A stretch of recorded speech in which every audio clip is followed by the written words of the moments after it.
এবং কিছু তথ্য যদি আমাদের হাতে থাকে, যা নিশ্চিতভাবে রয়েছে, আমরা আগামী দিন সুপ্রিম কোর্টের হাতে বা হাইকোর্টের হাতে দেবো। সুপ্রিম কোর্ট ঠিক করবে পরবর্তীকালে কেসের ফাইনাল শুনানি সুপ্রিম কোর্ট হবে না হাইকোর্টে হবে। সুপ্রিম কোর্ট যদি হাইকোর্টের কাছে পাঠিয়ে দেয় তাহলে হাইকোর্টে হতে পারে, সেই ম্যান্ডেট কোর্টের আছে। কিন্তু ইডি চায় না হাইকোর্টে শুনানি হোক। ইডি যে পিটিশন ফাইল করেছিল সেই পিটিশনেরই আমি দেখছি গতকাল হাইকোর্টে অ্যাডজার্নমেন্ট চাইছে। একদিন হাইকোর্টে ফাইল করার পর পরদিন আবার সুপ্রিম কোর্টে ফাইল করেছে। এর কারণ কি ইডি বলতে পারবে? এর কারণ কি? আমি অনেক সময় বলি বিচার ব্যবস্থার একাংশকে আমরা দায়ী করি, কিন্তু আমি তো কোনো বিচারপতিকে অ্যাটাক করতে পারি না। কিন্তু হঠাৎ হাইকোর্টে কেস ফাইল করে 24 ঘন্টার মধ্যে এমন কি হলো যে তার 24 ঘন্টার মধ্যে সুপ্রিম কোর্টে ফাইল করে হাইকোর্টে আমি অ্যাডজার্নমেন্ট চাইছি যে আমার পিটিশন আমি শুনতে চাই না। পিটিশনার তো ইডি, দুটো কেস ছিল, একটা তৃণমূল একটা ইডি। তো ইডি 1 নম্বর পিটিশন 2 নম্বর পিটিশন দুটোই কালকে শুনতে চায় না। আর সেখানে সুপ্রিম কোর্টকে যদি আপনারা মিসগাইড করেন আর কিছু তথ্য যদি সুপ্রিম কোর্টের কাছে পরবর্তীকালে জমা দেয়, যেটা জনসমক্ষে আপনারাও দেখতে পাবেন, তা মানুষ ঠিক করবে। শ্রীমান অভিষেক ব্যানার্জি আজ প্রশ্ন তুলেছেন, ইডি কেন কলকাতা হাইকোর্ট থাকতে সুপ্রিম কোর্টে গেল? শ্রীমান অভিষেক ব্যানার্জি, আপনাকেই প্রশ্ন করছি, আপনার বক্তব্য কি সঠিক? প্রশ্নটি ঘুরিয়ে দিচ্ছেন কেন? এর জবাব তৃণমূল তথা রাজ্যের প্রভাবশালী মন্ত্রী চন্দ্রিমা ভট্টাচার্যকে দিতে হবে। আসল ঘটনার পাশ কাটিয়ে যাচ্ছেন কেন? কারা কলকাতা হাইকোর্টের মাননীয় বিচারপতি শ্রীমতী শুভ্রা ঘোষের সিঙ্গেল বেঞ্চের এজলাস গণ্ডগোল পাকিয়ে ভণ্ডুল করে দিল? এখন বলছেন ইডি কেন সুপ্রিম কোর্টে গেল? বস্তুত তৃণমূলই বাধ্য করেছে ইডিকে সুপ্রিম কোর্টে যেতে। এখন কথা ঘোরালে মানুষ কি বিশ্বাস করবে অভিষেক ব্যানার্জি বাবু? রাজ্য সরকারের বিরুদ্ধে কোনো মামলা কি আপনারা হাইকোর্টে সুষ্ঠুভাবে চালাতে দেন? নিজেই নিজেকে প্রশ্ন করুন, তারপর জনসম্মুখে আসবেন। বলে না চোরের মাইক বড় গলা। জনগণকে কি মিথ্যা বোঝাতে চাইছেন আপনি বা আপনার পিসি মুখ্যমন্ত্রী মমতা ব্যানার্জি? মিথ্যা ছাড়া সত্য বলতে পারেন কি? নমস্কার, আপনারা শুনছেন উত্তরে কণ্ঠ। উত্তরে কণ্ঠ থেকে আমি প্রভাত বসাক, তুফানগঞ্জ, কোচবিহার। সুধী দর্শক মণ্ডলী, আমার প্রতিবেদনটি যেখান থেকে শুনছেন তাদের সকলের প্রতি প্রীতি ও শুভেচ্ছা রইল। আশা করি ভালো আছেন। চ্যানেলটিকে সাবস্ক্রাইব ও লাইক শেয়ার করে সকলকে দেখার সুযোগ করে দেন। আসুন শ্রীমান অভিষেক ব্যানার্জির বক্তব্য নিয়ে একটু আলোচনা করি। ইডি সরাসরি কি সুপ্রিম কোর্টে গেছে? আসল ঘটনা হলো, প্রথমে ইডি মমতা ব্যানার্জির ফাইল ছিনতাইয়ের ঘটনায় কলকাতা হাইকোর্টে দ্রুত শুনানির জন্য আবেদন করেছিল। 9 জানুয়ারি শুনানির প্রথম তারিখ ছিল, কিন্তু তৃণমূলপন্থী আইনজীবীদের গণ্ডগোলের দরুন তা ভণ্ডুল হয়ে যায়। উপস্থিত ছিলেন রাজ্যের প্রভাবশালী মন্ত্রী চন্দ্রিমা ভট্টাচার্য। তিনি উপস্থিত থাকতেই পারেন, কিন্তু তিনি তৃণমূলপন্থী আইনজীবীদের উস্কানি দিয়ে গণ্ডগোল পাকিয়েছেন। এ ঘটনায় কি মমতা ব্যানার্জি সাই ছিল না? আমাদের বুঝতে অসুবিধা হওয়ার কথা নয়। পরে ইডি কলকাতা হাইকোর্টের প্রধান বিচারপতির দৃষ্টি আকর্ষণ করেন দ্রুত শুনানির জন্য। প্রধান বিচারপতি ইডির আবেদন খারিজ করে দেন। বাধ্য হয়েই ইডি সুপ্রিম কোর্টে আবেদন করে। আমাদের গীতায় বলা হয়েছে, যা হয় ভালোর জন্যই হয়। এখন এত পোড়াচ্ছে কেন? গত 15 জানুয়ারি প্রথম শুনানি হয়ে গেছে, সেখানে তো কলকাতা হাইকোর্টের মতো গণ্ডগোল পাকাতে পারেননি, তাই এত গোসা। প্রথম শুনানিতেই কিছু অবজারভেশন উঠে এসেছে, যেমন এই মামলা আর কলকাতা হাইকোর্টে ফেরত যাবে না, কারণ এই মামলায় দেশের বৃহত্তম আইনি প্রেক্ষাপট জড়িয়ে আছে। দ্বিতীয় যে অবজারভেশনটি উঠে এসেছে, প্রত্যেকজনের বাড়ির ও আশপাশের বাড়ির সিসিটিভি ফুটেজ সংরক্ষণ করতে হবে। তৃতীয় অবজারভেশনটি হলো, রাজ্য পুলিশ ইডির বিরুদ্ধে যে 4টি মামলা করেছিল তা খারিজ করে দেওয়া হলো। পরবর্তী শুনানির দিন ধার্য হয়েছে 3রা ফেব্রুয়ারি 2026। এ খবর কি শ্রীমান অভিষেক ব্যানার্জির কানে পৌঁছায়নি? অবশ্যই পৌঁছেছে। তারপরেও শ্রীমান অভিষেক ব্যানার্জি এই ধরনের মিথ্যাচার কতটুকু মানা যায়? সব দোষ ইডির ঘাড়ে চাপাতে চেষ্টা করছেন কেন? আগে নিজেদের কৃতকর্ম দেখুন।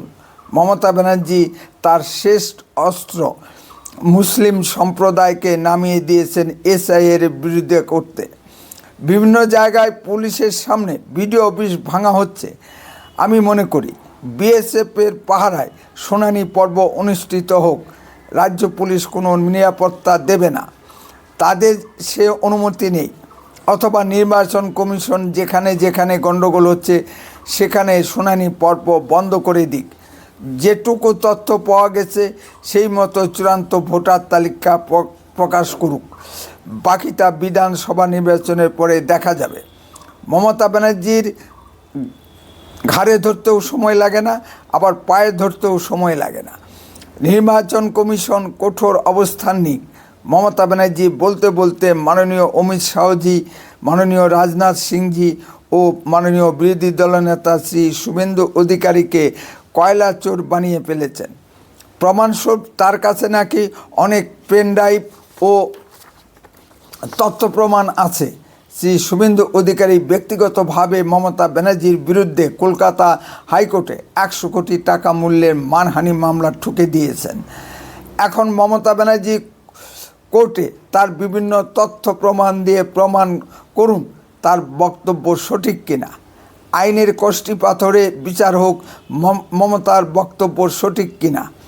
আমরা পশ্চিমবঙ্গের জনগণ দেখতে চাই কার বক্তব্য সঠিক। দ্রুত বিচার প্রক্রিয়া শুরু হোক।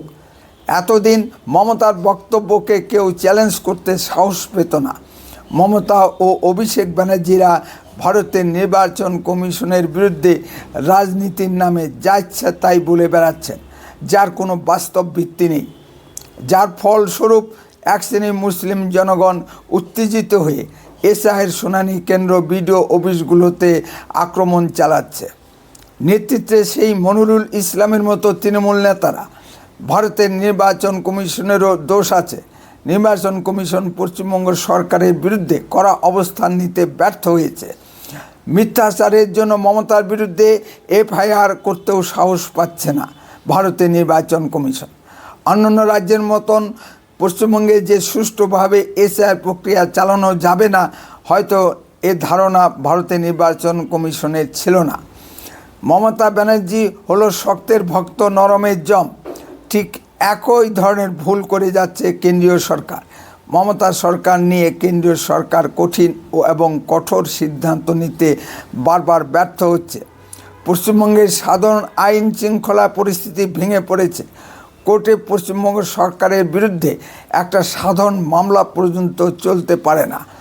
কোনো বিচারপতি যদি পশ্চিমবঙ্গ সরকারের বিরুদ্ধে রায় দেয়, তাকে চূড়ান্তভাবে হেনস্থা করা হয়, তাকে এজলাসে ঢুকতে বাধা দেওয়া হয় বাড়িতে, এবং এজলাসের চারিদিকে ওই বিচারপতির নামে অশ্লীল পোস্টার সাটা হয়। মহিলা বিচারপতির স্বামীদের বিরুদ্ধে কেস দেওয়া হয়। এমনকি বিচারপতিদের ছেলেমেয়েরা যে স্কুলে পড়াশোনা করে তাই নিয়েও হুমকি দেওয়া হয়। এমনি পরিস্থিতি একটা রাজ্যে কতদিন চলতে পারে? কেন্দ্রীয় সরকারের কি কিছুই করার নেই? কেন্দ্রীয় সরকার অন্ধ রাষ্ট্র সেজে বসে আছে। মমতা ব্যানার্জি প্রকাশ্যেই হুমকি দিচ্ছে কেন্দ্রীয় স্বরাষ্ট্রমন্ত্রীকে যে তিনি ইচ্ছা করছেন তাই অমিত শাহজি হোটেল থেকে বেরোতে পারছেন। মাননীয়া মমতা ব্যানার্জি মিথ্যা কিছু বলেননি। এখানে বিজেপির কেন্দ্রীয় সভাপতি নাড্ডাজির গাড়ি আক্রান্ত হয়। পশ্চিমবঙ্গের অন্যান্য নেতাদের কথা না হয় ছেড়েই দিলাম। এই জন্য পুলিশ অফিসারদের বিরুদ্ধে কোনো শাস্তি হয় না। মমতা ব্যানার্জি নিজেকে একটা দেশের মুখ্যমন্ত্রী ভাবেন। মমতা ব্যানার্জি এখন পশ্চিমবঙ্গে একটা অশান্তি পাকাতে চাইছেন, অর্থাৎ সাম্প্রদায়িক দাঙ্গা লাগাইতে চাইছেন মুর্শিদাবাদের মতো। তাই মুসলিমদের রাস্তায় নামিয়ে দিয়েছেন। এসআইয়ের নামে 30% মুসলিমদের বাপের নামে এত গণ্ডগোল কেন? আমি মনে করি যাদের একাধিক বাপের সন্ধান মিলছে তারা কেউ ভারতীয় নাগরিক নয়। ভারতীয় মুসলিমদের একাধিক বাপ থাকতে পারে না। সব অবৈধ বাংলাদেশি মুসলিম অনুপ্রবেশকারী। এদের দেশ থেকে ঘাট ধরে লাথি মেরে বহিষ্কার করা উচিত। লাখ লাখ মুসলিমদের একাধিক বাপ মিলছে কেন? এর জবাব কে দেবে? মাননীয়া মমতা ব্যানার্জি দেবেন কি? সুতরাং শ্রীমান অভিষেক ব্যানার্জি ইডির কাছে কৈফিয়ত চাইতেই পারেন। কেন ইডি কলকাতা হাইকোর্টে কেস না করে সুপ্রিম কোর্টে গেল? শ্রীমান অভিষেক ব্যানার্জি নিজেকে মোদি কোন দূর সাই, ঈশ্বরের পরের স্থান ভাবতে শুরু করেছেন, কারণ তাকে পরিশ্রম করে নেতা হতে হয়নি। উত্তরাধিকার সূত্রে লিফটে চড়ে নেতা হয়েছেন। তার কথা বার্তা চলন বলনে তাই দেখা যাচ্ছে। গুন্ডামি আর অহংকার যেন ঝরে পড়ছে।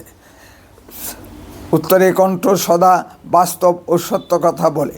আরও এ ধরনের ভিডিও পেতে এখনই চ্যানেলটিকে সাবস্ক্রাইব করুন। আপনার মূল্যবান মতামত কমেন্টে লিখুন। বন্দে মাতরম, ভারত মাতা কি জয়।